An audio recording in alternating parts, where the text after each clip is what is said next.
Hello, this is Derrick the Banana with a story of how Curious George plants a tree. So listen up, so I might roll into you. George was a good little monkey and always very curious. Today was a good day to be curious. The man with the yellow hat was taking George to the Science Museum. The museum was one of George's favorite places. There was also something new to see and interesting to learn.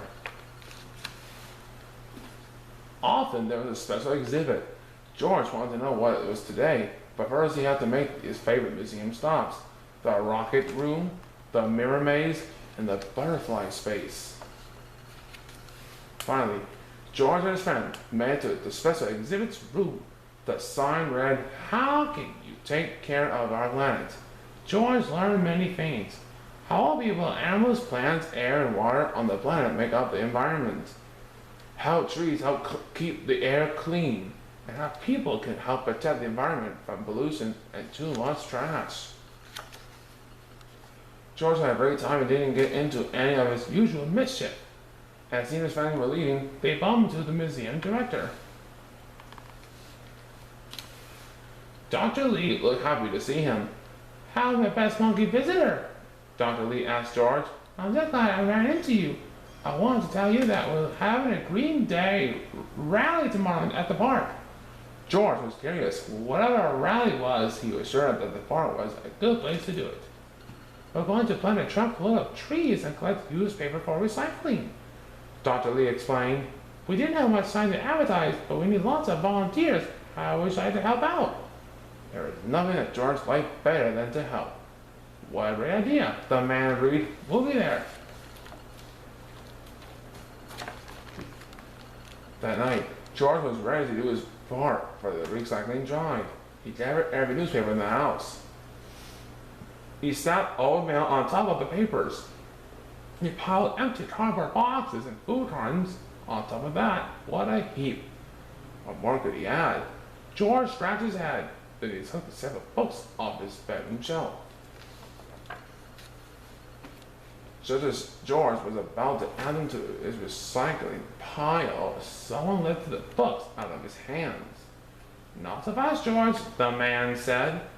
"These books are made of paper, all right, but you can read and enjoy them many times. And when you're done, you can donate them to other kids out of your library. Reusing is just as important as recycling." The next morning, George and his friends set out for the park with their wagon of neatly stacked paper. Suddenly, the man stopped and said, "I forgot my gardening gloves." "Go on without me, George. I'll be there soon." As George walked down the street, he spotted several newspapers lying about on his neighbor's front stoops. George had an idea. He had lots of room in his wagon. He could recycle all those newspapers.